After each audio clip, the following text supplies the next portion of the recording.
Seher açılır, senin adın İlk düşüncemde sen yine.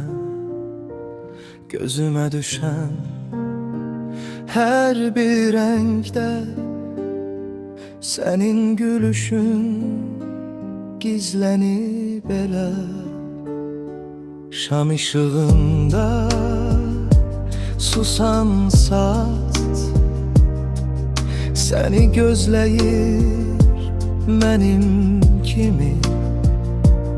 Bugün senin doğum günün, sanki yeniden doğur yüreğimi.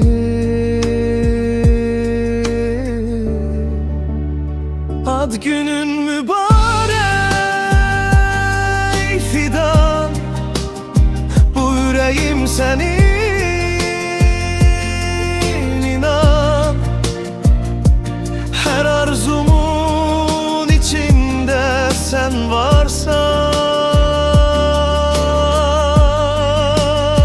Ad günün mübarek fidan, sana benzer yoktur inan.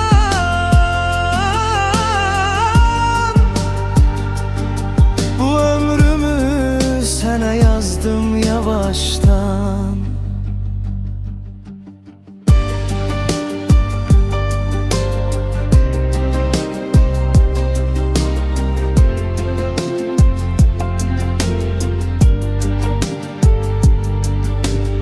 Eline dokunup dillenir iller boyu gizlettiğim söz.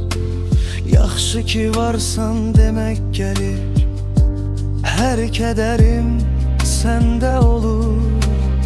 Ses sözden kes, bir dilek tut bu gecede.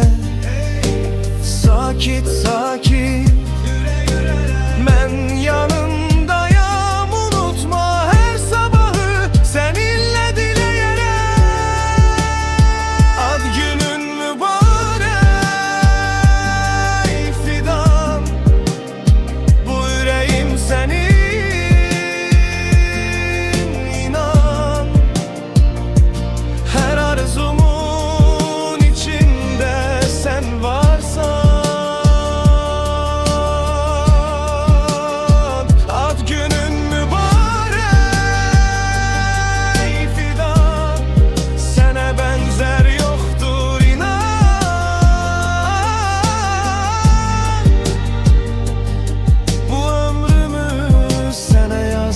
Yavaştan